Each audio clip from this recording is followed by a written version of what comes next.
saying like the whole time we were in Thamesmead, like no one, she didn't think you cannot map your area around not around a place where you don't want to be located, where you don't want to be situated.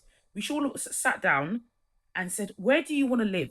Where do you want to live? Where do you want to live? Because all of your activities, your grocery shopping, everything around your neighbors, there's no point doing it here if you want to leave, if you want to live somewhere else. So if you want to live in Leicester, if you want to live in Cambridge, if you want to live in Manchester or Liverpool or Wirral, whatever, you need to get there as quick as possible because you cannot plan your life around Thamesmead. Tissy was going around telling us to go around Morrison's and buy food shopping and food shop around the area and food shop there and map our life there. And that is our center point. So everything that we built in Thamesmead was basically a waste. All the money that we spent doing grocery shopping in Thamesmead, going to Morrison's, going to Woolwich, going to Greenwich was all a waste because that's not where we're meant to be anyway. That's not where we're meant to be situated. That's not where we want to be situated. So it should have been after college. Now you need to find out where do you want to be long term, because if you don't want to live in London, London is an expensive city and you cannot afford to live here. Because when Olademeji and I came here, we had help, we had support. Our friends were all local, we had friends, we had cars. The first thing you need is a car. Then you need to put yourself somewhere where it's easy and affordable for you, the second generation, to have build a living. I will help you. We will get in the car. We will go around. We will drive around. I will take some time out of my work and schedule it for my family. Family planning. And that's what should have happened. Who was running the home? No one. Who was thinking? No one. Everybody was in their pack. Thomas was on his laptop in a small room on YouTube. Where was Titi Lyle? Doing nothing. And the whole house reeks of autism. The whole house reeks. What was Omolola doing? Nothing. Baking cakes and going to Brighton, saying that she likes to have weekends out. Where's the family planning? Where's the rest of it? Where's Olademeji? Nowhere to be found. Where's Olademeji's money? Nowhere to be found.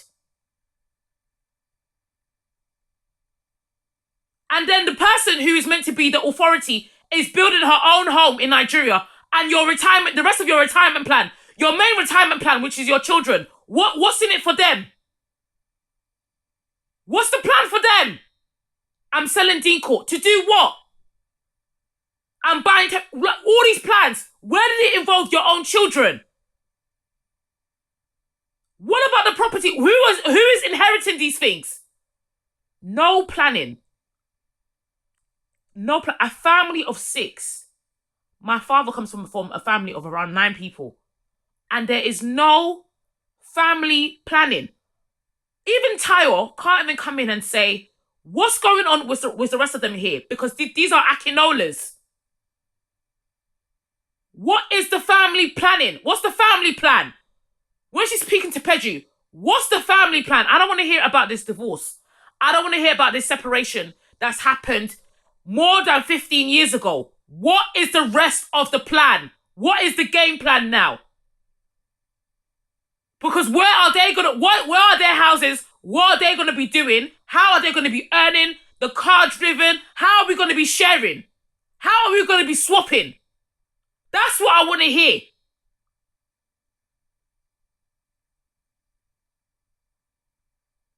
See how every decision has an implication, has an effect.